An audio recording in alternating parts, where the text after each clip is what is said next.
विश्वनाथ भगवान की जय, महाकालेश्वर भगवान की जय, ओंकारेश्वर भगवान की जय, सिद्धेश्वर महादेव की जय,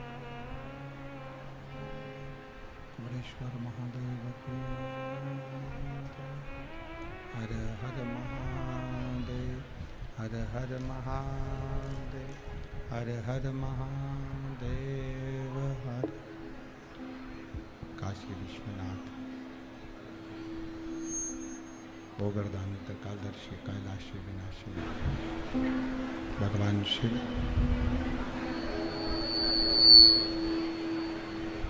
जिनकी पुनित पावन पवित्र श्री महापुराण की कथा भगवान देवदेव महादेव की पवित्र पावन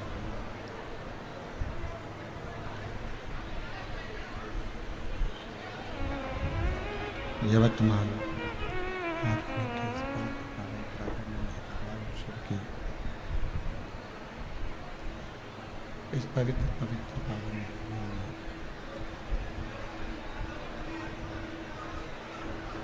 भगवान शंकर की ये पवित्र पावन भूमि जहाँ आप और हम बैठकर भगवान शंकर की पवित्र कथा का लाभ ले रहे हैं।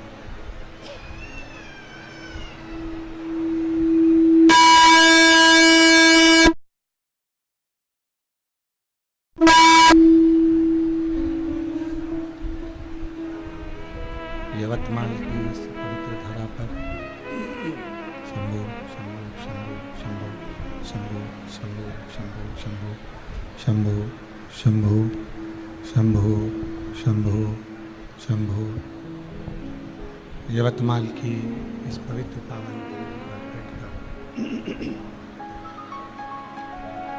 आरणी में ये पवित्र पावन श्री महापुराण की कथा जो चल रही है,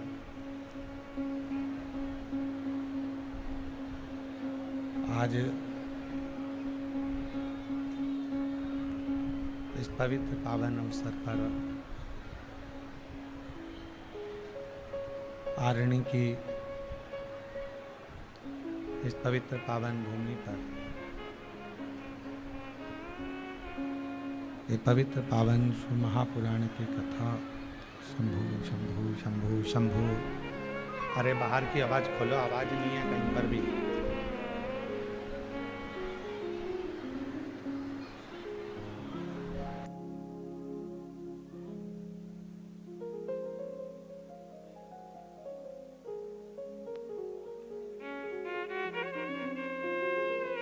शंभु शंभु शंभु शंभु।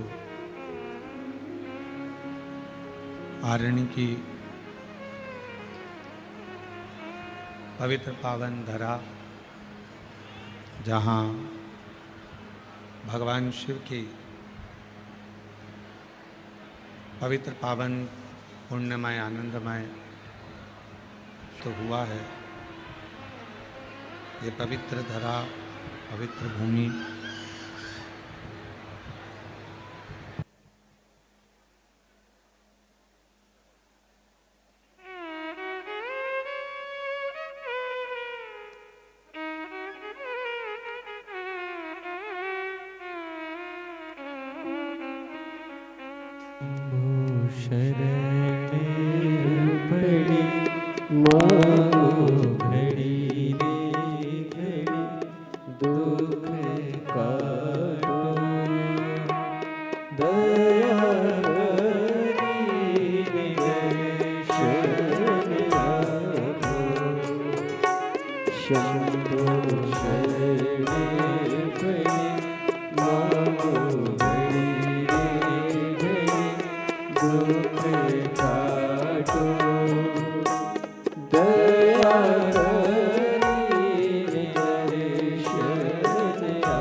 भगवान शिव की पवित्र पावन शिव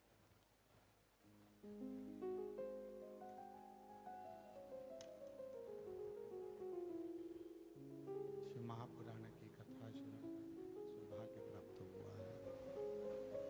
आप और हम सभी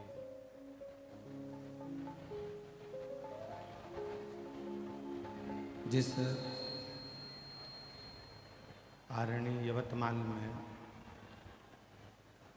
भगवान शिव की पवित्र पादम श्री शिव महापुराण की कथा आज 30 मार्च से प्रारंभ होकर 5 अप्रैल तक चलने वाली है। इस पवित्र कथा का लाभ आप भगवान शिव गोवर्धन त्रिकालदर्शी कैलाश निवासी भगवान शंकर की पवित्र पावन कथा जो संपूर्ण जगत का हित करने वाली है, संपूर्ण जगत का सुख देने वाली है। ऐसी पवित्र पावन कथा को श्रवण करने का सौभाग्य आप और हमको मिला है। बड़े भाग्यशाली हैं सभी आरणी यवतमाल के निवासी, कथा के इस पवित्र पावन मंडप में विराजमान सभी। आवाज़ बिल्कुल सही नहीं आ रही है, साउंड बिल्कुल घटिया, उसको सेट।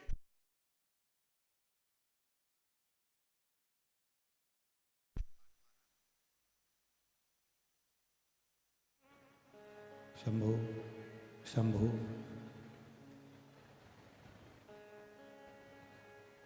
श्री बहिरम देव शिव महापुराण सेवा समिति आरणी महाराष्ट्र, जिनके द्वारा ये पवित्र पावन शिव महापुराण की कथा का दिव्य भव्य आयोजन आयोजित किया गया। श्री बहिरम देव शिव महापुराण समिति को बहुत बहुत साधुवाद, जिन्होंने आरणी के इस पवित्र पावन प्रांगण में इस पवित्र कथा का दिव्य और भव्य आयोजन कराया। एक बार जोरदार ताली बजाकर बहिरम समिति को बहुत बहुत साधुवाद देते हैं। कथा मंडप में विराजमान सभी जो भी आमदार खासदार अध्यक्ष उपाध्यक्ष जो इस पवित्र कथा में आए हुए हैं, सभी को साधुवाद देते हैं। इस पवित्र कथा में आए हुए हैं उन सभी को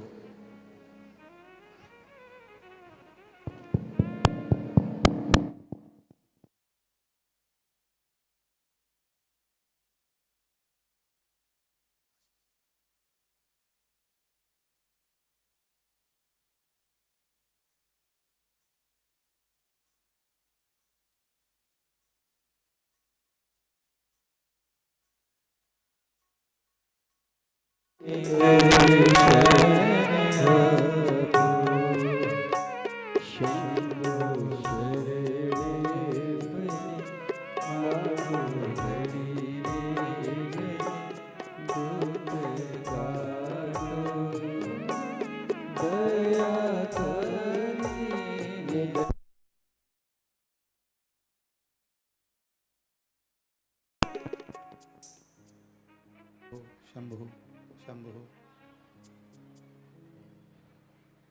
बहिरम देव सेवा समिति शिव महापुराण सेवा समिति आरणी महाराष्ट्र के इस पवित्र पावन भूमि पर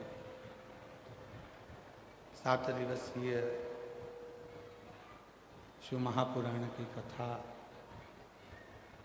भगवान शिव की कृपा से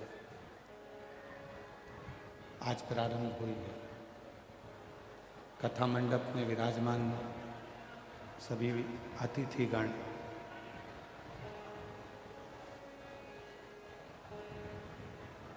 आमदार खासदार एवं जो भी अतिथिगण यहाँ पधारे उन सभी का स्वागत वंदन, जो इस पवित्र पावन शिव महापुराण की कथा को श्रवण करने के लिए पधारे। ये पवित्र पावन कथा भगवान शिव की कृपा से आज यवतमाल के इस पवित्र पावन प्रांगण में आरणी गांव में प्रारंभ हो रही है, जिसके अंतर्गत श्री सिद्धेश्वर शिव महापुराण की कथा को आप और हम श्रवण करेंगे। अपने जीवन में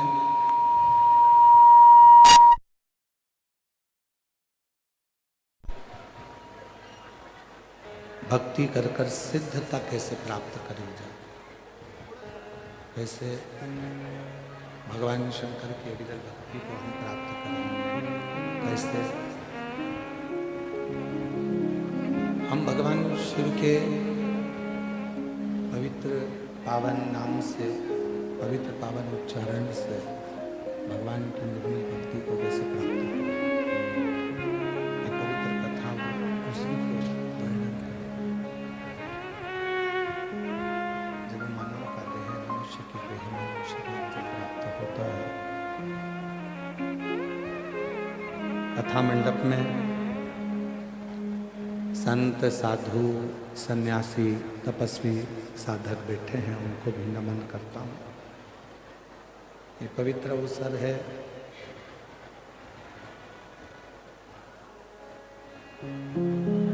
वो पब्लिक चिल्ला रही है, उनको देखिए आवाज का।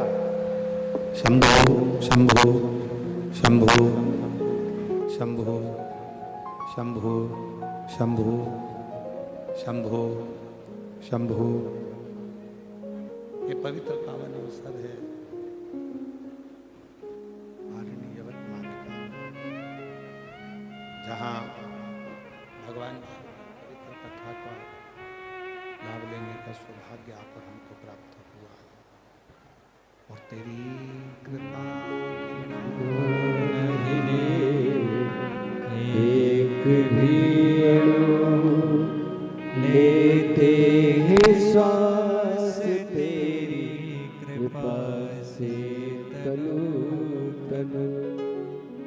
बखान क्या करूं मैं राखों के ढेर का, चपटी बबूत में खजाना शंभो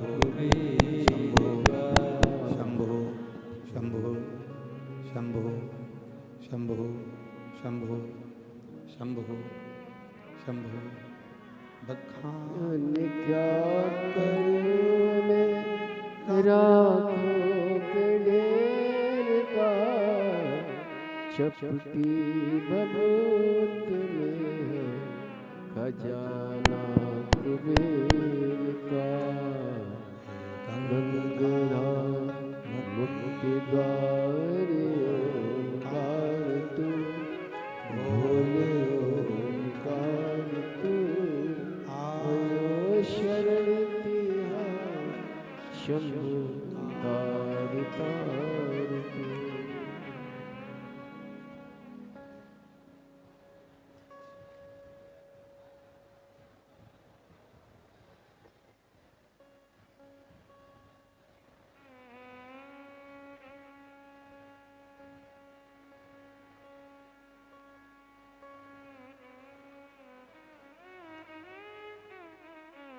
शिव तत्व कह रहा है, भगवान शंकर की पवित्र कथा कह रहा है, शिव महापुराण की कथा वर्णन कर रहा है। मानव देह के अंतर्गत मानव शरीर में यदि कहीं किसी रूप में भगवान शिव की अविरल भक्ति प्राप्त करने का सौभाग्य मिला है,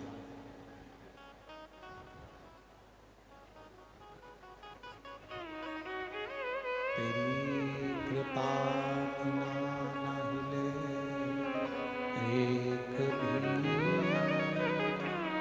लेते हैं श्वास तेरी कृपा से। क्या करूं राखों के ढेर का, चपटी बबूत में खजाना का। गंगा मुक्ति द्वार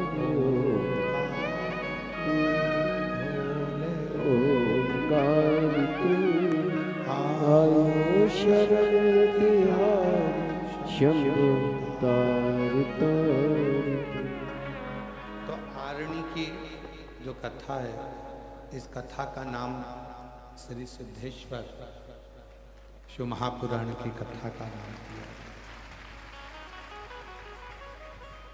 जीवन में मानव देह तो मिल जाता है, मनुष्य का शरीर मिल जाता है, पर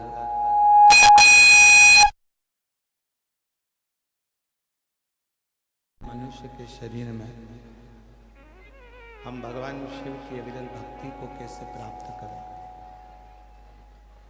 हम भगवान शंकर के स्मरण को कैसे प्राप्त करें, हम कैसे भगवान शिव की लीलाओं का स्मरण करें, ये शिव महापुराण की कथा में बताता है। शरीर मिलना एक अलग विषय है कि मानव का शरीर मिल गया, मनुष्य की देह मिल गई, मानव शरीर प्राप्त हो गया, पर उस मानव शरीर में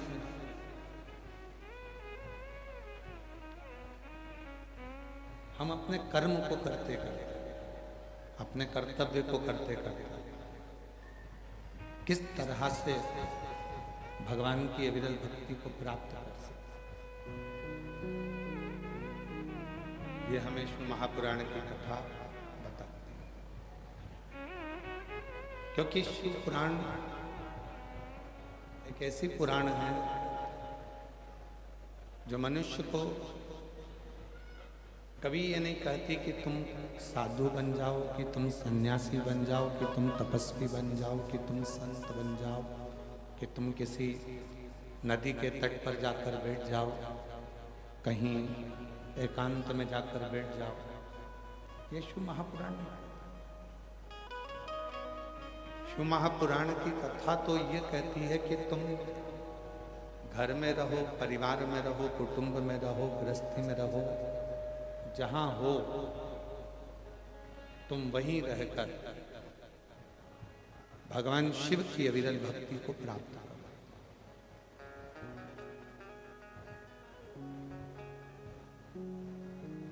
और हम तो कथा के माध्यम से भी आप लोगों से कह रहे हैं,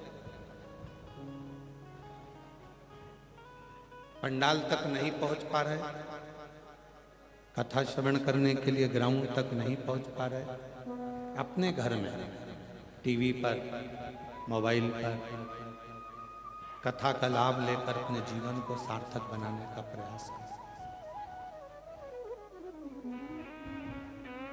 बहुत कीमती है मानव का शरीर, मानव देह इतनी कीमती है, मनुष्य शरीर इतना कीमती है कि इस कीमती शरीर को हम इस मानव देह को व्यर्थ गंवाना नहीं, व्यर्थ नहीं छोड़ना। इस मानव शरीर में दुनिया के लोग कहते हैं कि सारे अवगुण इस मानव के शरीर में है, पर शिव महापुराण की कथा कहती है कि मानव और महादेव ये दो अलग अलग और दोनों में बड़ा अंतर है, मानव में भी और महादेव में बहुत। मानव का काम क्या है कि वो बस बैठकर दिन भर कुछ ना कुछ अवगुण निकाला करता, दोष ढूंढा।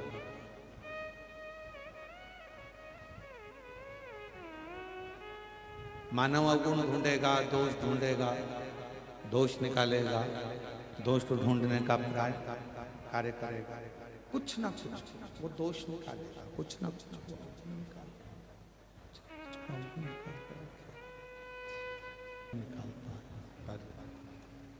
मानव अवगुणों को ढूंढता है, दोषों को ढूंढता है, किसी के भीतर की बुराइयों को, किसी के भीतर के दोषों को, किसी के भीतर के अवगुणों को ढूंढता है। पर मेरा देव अधिदेव महादेव एक ऐसा है जो अपने भक्त का कभी दोष नहीं देखता। मेरे देव अधिदेव महादेव कभी अपने भक्त के दोष कभी नहीं देखते। मेरे देव अधिदेव महादेव हमेशा अपने भक्त का गुण देखते, अच्छाइयां देखते, पर अवगुण नहीं। और शिव महापुराण की कथा कहती भी है, भगवान शंकर का चरित्र कहता भी यही है, शिव तत्व बोलता भी यही है कि हम जब भगवान शंकर की विरल भक्ति में डूबते जाए, जब हम भगवान शिव की विरल भक्ति में रमते जाए। इनको भेज के साउंड सुनवाओ कैसा चल रहा है इनका साउंड, और इनको मालूम पड़ना चाहिए कि साउंड क्या होता है। भगवान शिव की अविरल भक्ति में जब हम लोग डूबते जाए, भगवान शंकर की विरल भक्ति में जब हम रमते जाए, समाहित होते जाए, तो हमारे भीतर ये भाव होना चाहिए कि हम किसी के दोषों को ना देखें, हम किसी की बुराइयों का ना देखें, हम किसी के अवगुणों का ना देखें। हम यदि देखें तो केवल गुण ही देखें, अच्छाइयां ही देखें। और शंभु शरण पड़ी माँ घड़ी दुख काटो दया करीने दर्शन आपो शंभु शरण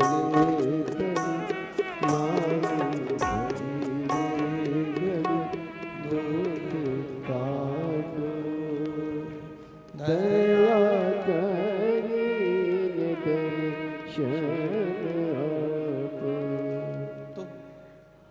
मानव में और महादेव में दोनों में अलग अलग बहुत बड़ा मानव केवल और केवल बुराइयों को ढूंढने में लगा हुआ।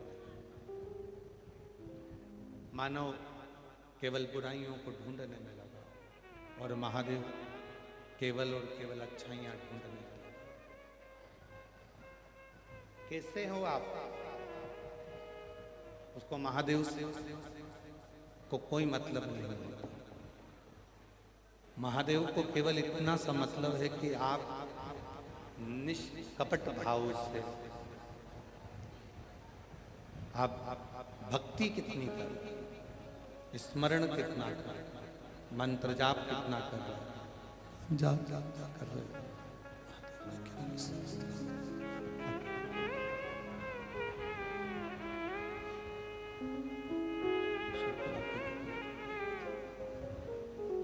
कई लोग कहते हैं कि ये झूठ बोलता है, कोई कहता है कि ये झूठ बोलती है, कोई कहता है ये गलत है, कोई कहता है इसने चोरी कर ली, कोई कहता है इसने निंदा कर ली, कोई कहता है इसने बुराई कर ली, कोई कहता है इसने ये कर लिया, कोई कहता है इसने वो कर लिया। पर शिव महापुराण की कथा कहती है, कितना भी पापी से पापी जीव क्यों ना हो, कितना भी पापी से पापी जीव क्यों ना, और कितना भी उसने अपनी जिंदगी में पाप कर्म क्यों ना किया हो, पर यदि एकाग्र चित्त से, निर्मल मन से, निर्मल वृत्ति से, निर्मल भाव से शिव की भक्ति यदि उसने करी है, तो शिव ने उसको स्वीकार जरूर किया है। शंकर ने उसको छोड़ा, शिव ने उसको स्वीकार किया, शंकर ने उसको छोड़ा नहीं।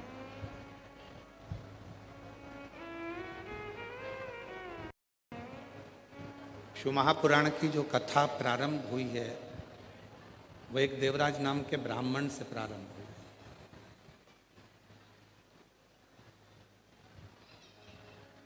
है। नहीं आ रही आवाज?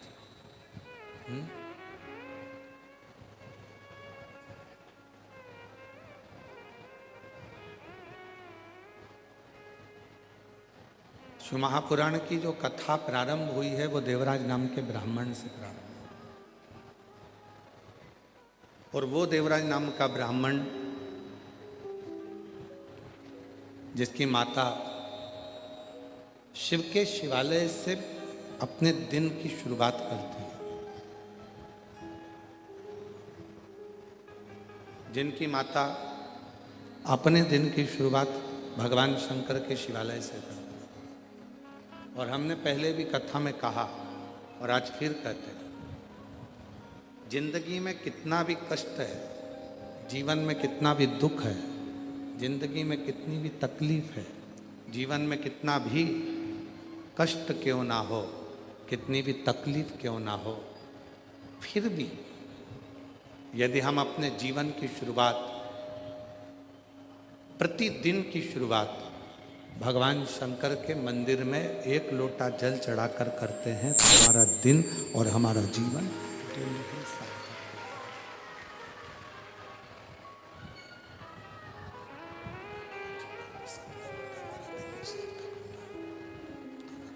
शुरुआत अच्छे से करें, शंकर के मंदिर में जाकर भगवान शंकर को जल चढ़ाकर, हम शिव जी को जल चढ़ाकर, शंकर के मंदिर में जाकर शिव को जल समर्पित कर कर अपने दिन की और अपने जीवन की शुरुआत करें।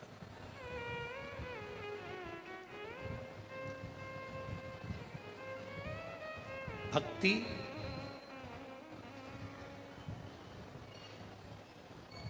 आडंबर से परे होती है। भक्ति में आडंबर नहीं होता, भक्ति में दिखावा नहीं।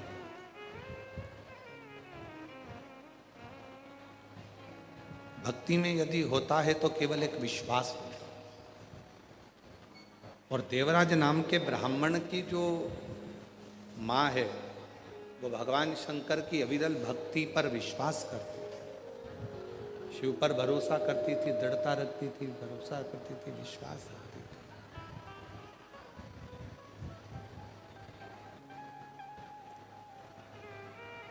भगवान शंकर की अविरल भक्ति पर पूर्ण भरोसे के साथ रहती है। और ऐसा नहीं कि उन्होंने अपने पुत्र देवराज को मंदिर तक नहीं भेजा। हमने पहले भी कथा में कहा है कि प्रत्येक माता को चाहिए अपने जीवन में कि अपने बच्चों को कहीं भेजो चाहे ना भेजो, पर अपने बच्चों को अपने घर के नज़दीक में जो शिव जी का मंदिर है उस मंदिर में एक लोटा जल चढ़ाने जरूर भेजा करो, जिससे उन बच्चों में अच्छे संस्कार,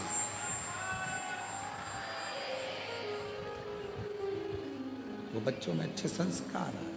उनको एक लोटा जल चढ़ाने के लिए उस मंदिर तक भेजना प्रारंभ, एक लोटा जल चढ़ाने के लिए शिव मंदिर तक, शंकर के मंदिर तक भेजना प्रारंभ करिए। यदि छत्रपति वीर शिवाजी महाराज की माता जीजाबाई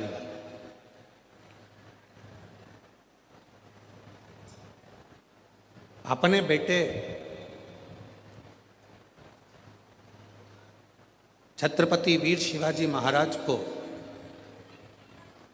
यदि कहीं खेलने भी भेजती थीं तो कहती थीं कि योद्धा के रूप में शिव की साक्षी, शंकर के साक्षी, शंकर के साक्षी, शंकर के साक्षी में, शिव के साक्षी में, शंकर के साक्षी, शिव के साक्षी में, शंकर के साक्षी में, शिव के साक्षी।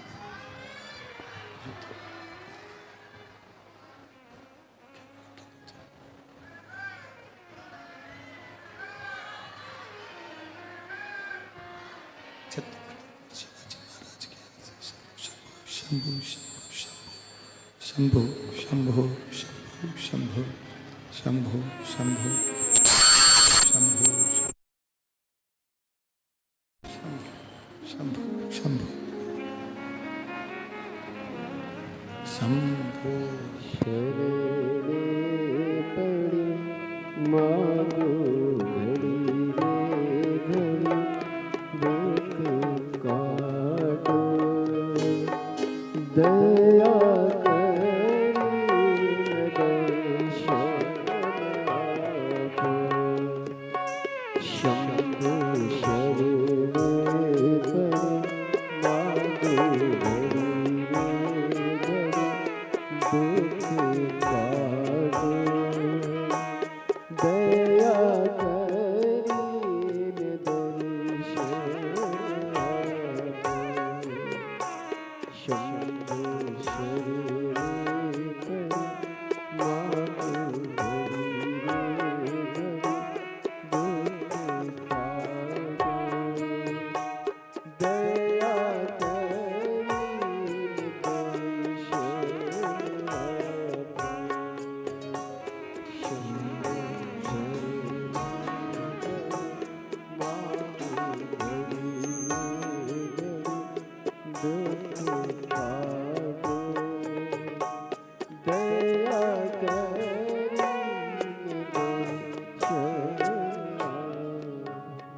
छत्रपति वीर शिवाजी महाराज को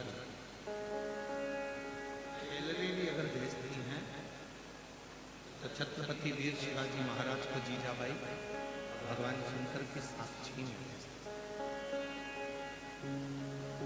सामने शंकर भगवान का शिवलिंग है, तो शिवलिंग की साक्षी जीजाबाई अपने बेटे छत्रपति वीर शिवाजी महाराज को खेलने में भेजती हैं।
छत्रपति वीर शिवाजी महाराज जी की माताजी वीर शिवाजी महाराज को भगवान शिव की साक्षी में खेलने के लिए भेजते हैं। और छत्रपति वीर शिवाजी महाराज एक दिन अपनी माता से प्रश्न करते हैं। छत्रपति वीर शिवाजी महाराज एक दिन अपनी माता से प्रश्न करते हैं, माँ, जब दुनिया के सारे बच्चे खेलने के लिए यहां वहां सर्वस्व जाते हैं और आप हमको खेलने के लिए भेजती हो, तो भगवान शंकर के शिवलिंग की साक्षी में भेजती हो। माँ, इसका कारण क्या है? आखिर कारण ऐसा क्या है कि शिव जी की साक्षी में, भगवान शंकर की साक्षी में खेलने का यदि कोई अलग फल है तो वो हमें बता। जो जीजाबाई ने कहा अपने पुत्र छत्रपति वीर शिवाजी महाराज से, वो अपने अंदर उतारने वाली बात है। जीजाबाई कहती हैं, शिवा,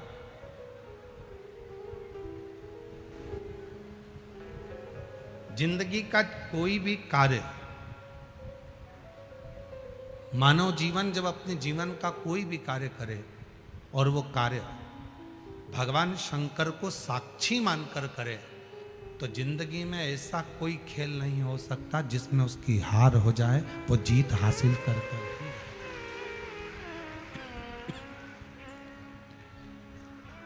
जिंदगी में जीत हासिल कर कर ही रहता है। सजीवन में कोई ऐसा कार्य नहीं हो सकता। बस हर कार्य में शिव को साक्षी रखिए, हर कार्य में भगवान शंकर की साक्षी रखिए। प्रत्येक कार्य में जब भगवान शंकर की साक्षी होगी, प्रत्येक कार्य में जब भगवान शंकर की साक्षी होगी, प्रत्येक कार्य में जब भगवान शंकर को हम साक्षी मानकर कोई कार्य करेंगे, तो वो कार्य सफल जरूर होगा। ऐसा नहीं कि वो सफल नहीं हो सकता। और हम पहले भी कहे हैं कि जिंदगी में ऐसी कोई कुर्सी नहीं हुई, ऐसा कोई पद नहीं हुआ जिस पद पर, जिस कुर्सी पर आप नहीं बैठ सकते। बस आपकी मेहनत, आपका संघर्ष, आपकी लगन। कई लोग ऐसे भी हैं संसार में जो ये विचार करते हैं कि कहीं हम कर्म करें ही ना, हम कोई कर्म करें ही ना और उसका फल हमको मिल जाए। कई लोग संसार में ऐसे भी हैं जो कर्म करना ही नहीं चाहते और फल पूरा चाहते। पर शिव महापुराण की कथा कहती है कि भगवान देवाधिदेव महादेव की चरित्र आप श्रवण कर रहे हैं। भगवान शंकर ने अपने पुत्र श्री गणेश जी महाराज को भी अगर बताया तो कर्म ही प्रधान बताया।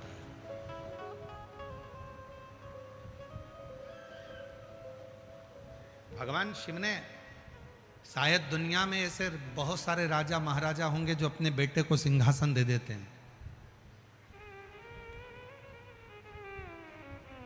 दुनिया में ऐसे बहुत सारे राजाओं का चरित्र आप पढ़ेंगे, दुनिया में ऐसे बहुत सारे राजाओं का चरित्र आप स्मरण करेंगे जो अपने पुत्र को राज्यपाट दे देते हैं।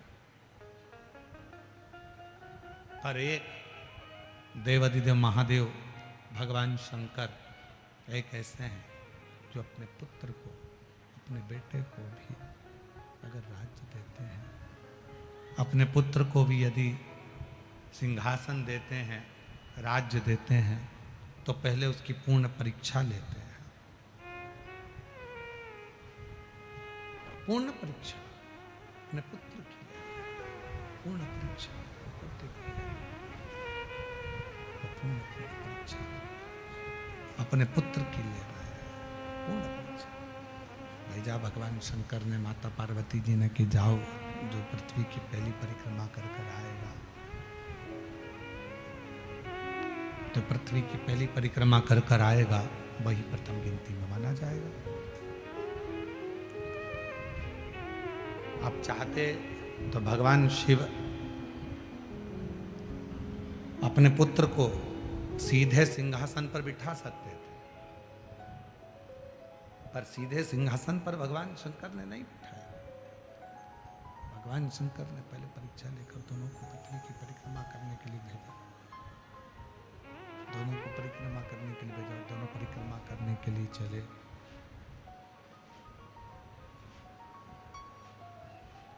दोनों परिक्रमा करने चले, और जब परिक्रमा कर कर वापस लौट कर भगवान श्री गणेश जी महाराज आए हैं, परिक्रमा कर कर जब भगवान श्री गणेश जी महाराज पहुंचे हैं,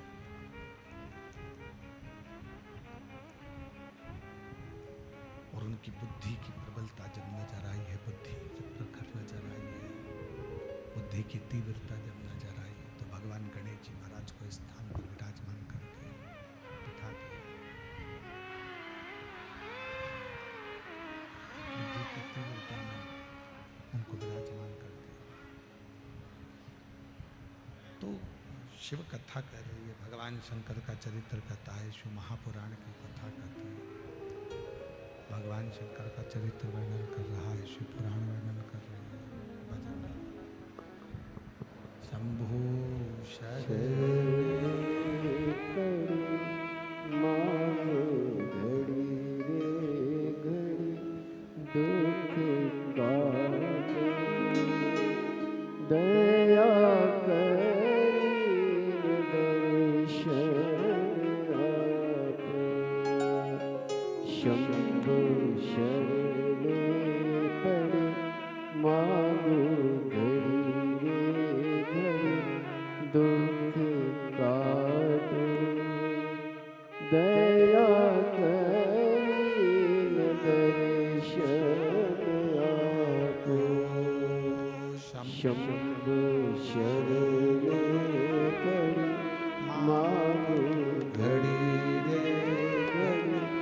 दुख काटो दया करीन दर्शन आपो शंभु शरणे पड़े मांगो घड़ी रे दुख काटो दया करीन दर्शन आपो। शिव कथा कर रही है, भगवान शंकर का चरित्र गा रहा, शिव महापुराण की कथा कर रहा, भगवान शंकर का पवित्र चरित्र कर रहा, शिव तत्व कर रहा।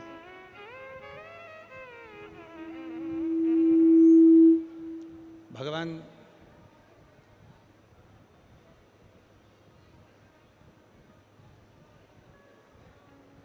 देवराज नाम के ब्राह्मण को ऐसा नहीं कि माँ ने शिवालय तक नहीं भेजा हो, भगवान शंकर तक नहीं भेजा। वो देवालय तक जाए उसके लिए माँ ने भी प्रयास करा। छत्रपति वीर शिवाजी महाराज शिवालय तक जाएं, ये माँ जीजाबाई ने प्रयास किया। और देखो चरित्र का स्मरण करिएगा, चरित्र को देखिएगा, स्मरण करिएगा, ध्यान करिएगा, स्मरण करिएगा कि देवराज को उनकी माता शिवालय तक भेज रही है, पर देवराज जाता नहीं है, देवराज पहुंचता नहीं, देवराज पहुंचता ही नहीं। और छत्रपति वीर शिवाजी महाराज शिवालय तक जाते हैं, शिवालय के सम्मुख में ही खेलते हैं। शिव की कृपा कितनी हुई, जो शंकर के मंदिर तक नहीं पहुंचा वो देवराज नाम का ब्राह्मण, जो शिव के मंदिर तक नहीं पहुंचा देवराज नाम का ब्राह्मण, वो देवराज नाम का ब्राह्मण जो भगवान शंकर के मंदिर तक नहीं पहुंचा, वो एक दिन चोरी करना सीख गया। वो देवराज नाम का ब्राह्मण जो शिव के मंदिर तक नहीं पहुंच पाया, वो चोरी में लग गया, चोरी करने में लग गया। सुबह से लेकर शाम तक उसका एक ही काम रहता था, केवल चोरी करना, केवल धन अर्जित करना, चोर कर लाना, उस धन को लेकर आकर अपने घर में रखना, चोरी कर लाकर अपने घर में रखना। देवराज नाम का हमने पहले भी कथा में कहा, फिर कहते हैं कि जिस दिन आपके घर के बच्चे शंकर के मंदिर तक जाने लगे, शिव के मंदिर तक जाने लगे, शंकर की चौखट तक जाने लगे, शंकर के मंदिर तक जब घर के बच्चे जाने लगे, तो समझ लेना कि अब इन बच्चों को हाथ पकड़कर तुमने शिव के मंदिर तक भेजा है, अब ये बच्चे शंकर का हाथ पकड़कर अपनी मंजिल तक जरूर पहुंचेंगे। ये निश्चित है, ये निश्चित हो। छत्रपति वीर शिवाजी महाराज की माता जीजाबाई वीर शिवाजी को शंकर जी के मंदिर के सामने बैठकर, भगवान शंकर के मंदिर के सामने बैठकर वहां खेलते हैं, तो भगवान देवाधिदेव महादेव ने छत्रपति वीर शिवाजी महाराज का हाथ पकड़ा और छत्रपति वीर शिवाजी में एक अलग से बल आया।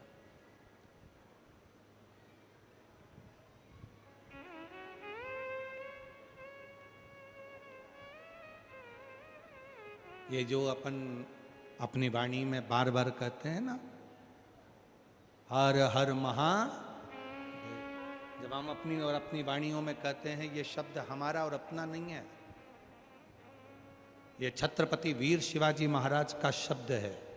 जब जब वो युद्ध के मैदान में टूटते थे तो हर हर महादेव का नाद करते, हर हर महादेव का नाद कर कर युद्ध के क्षेत्र में टूट पड़ते थे, युद्ध क्षेत्र में आ जाते थे। उन छत्रपति वीर शिवाजी महाराज का नाद। तो हमारे जीवन का सारा कार्य, हम अपना जीवन का जब सारा कार्य पूर्ण तरह से शिव को समर्पित कर देते हैं, तो शिव उस कार्य को स्वीकार कर लेते हैं और भगवान शंकर उस कार्य को स्वीकार कर कर हमको उन्नति की सीढ़ी पर, तरक्की की सीढ़ी पर लेकर चले जाते हैं, उन्नति की ओर लेकर चले जाते हैं।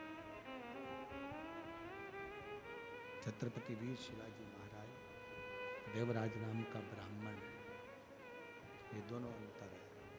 देवराज नाम के ब्राह्मण को भी उनकी माता, देवराज नाम के ब्राह्मण को उनकी माता भेजती है। ऐसा नहीं, कोई माँ संसार में ऐसी नहीं है जो अपने बेटे को गलत मार्ग दे। संसार में कोई माता ऐसी नहीं है जो अपने पुत्र को गलत राह देगी। संसार में कोई माता ऐसी नहीं है जो अपने पुत्र को गलत विचार, गलत सोच, गलत दृष्टि देगी।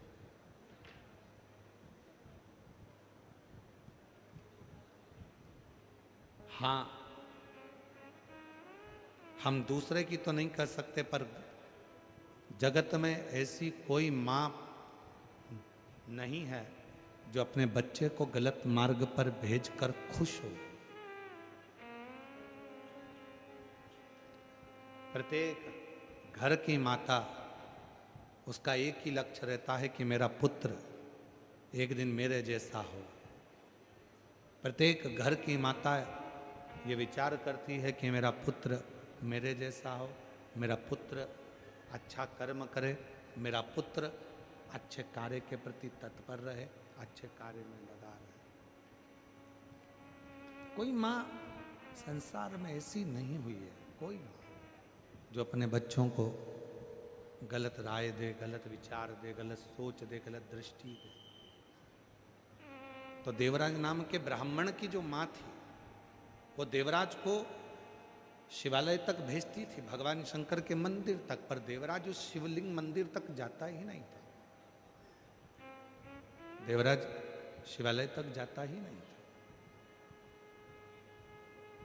वो बीच राह में अपने मित्रों के पास में, अपने दोस्तों के पास में गलत संगत में, गलत विचारों में, गलत दृष्टि में फंस जाता था। पर वो श्रेष्ठ मंदिर तक नहीं पहुंच पाता। और शिव पुराण क्या कहती है? शिव के मंदिर तक जाओ, मना नहीं है, पर आडंबर से दूर हटकर, पाखंड से दूर हटकर, दिखावे से दूर हटकर, बनावटी जीवन से दूर हटकर आप जितना शिव के करीब में रहोगे, शिव पुराण कहती है उतना शंकर आपके हृदय में निवास करेगा, शिव उतना आपका कल्याण करेगा। पर आजकल का जमाना क्या हो गया कि दिखावे का जमाना हो गया।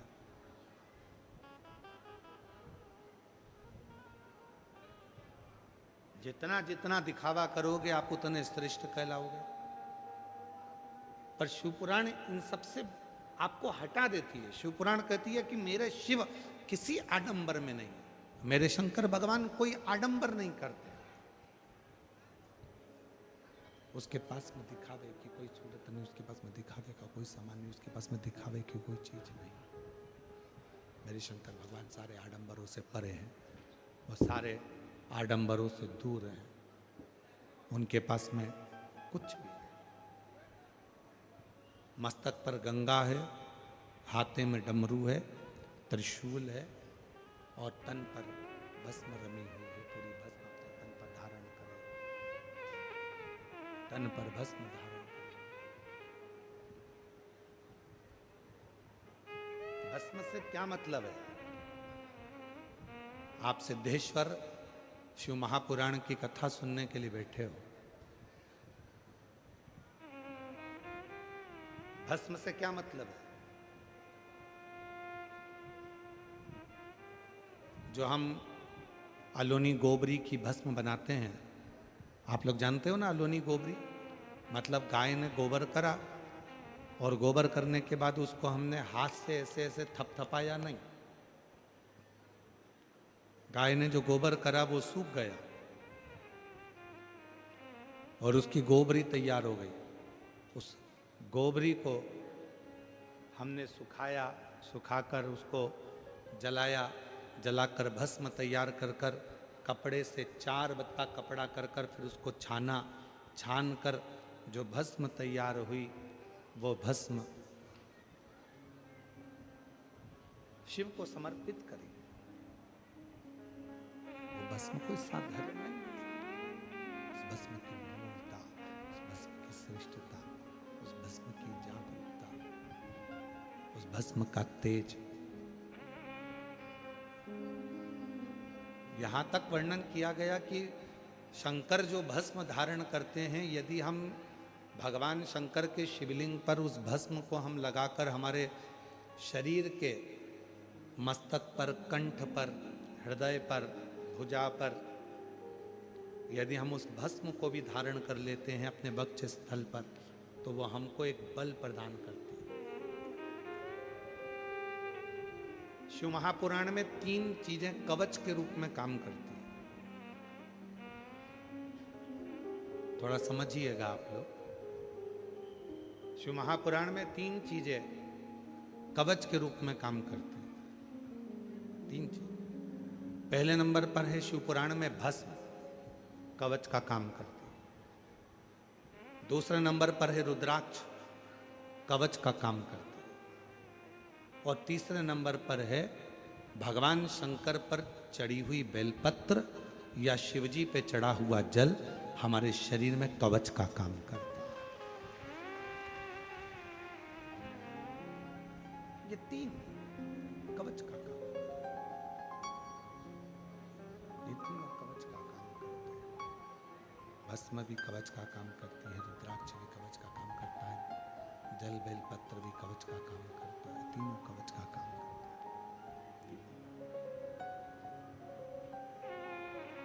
और हमारा निवेदन है आप सभी से, जितने भी शिव भक्त इस कथा को श्रवण कर रहे हैं, उन सबसे हम निवेदन करें कि घर से निकलने से पहले आपके शरीर पर इन 3 कवच में से कोई एक कवच होना चाहिए।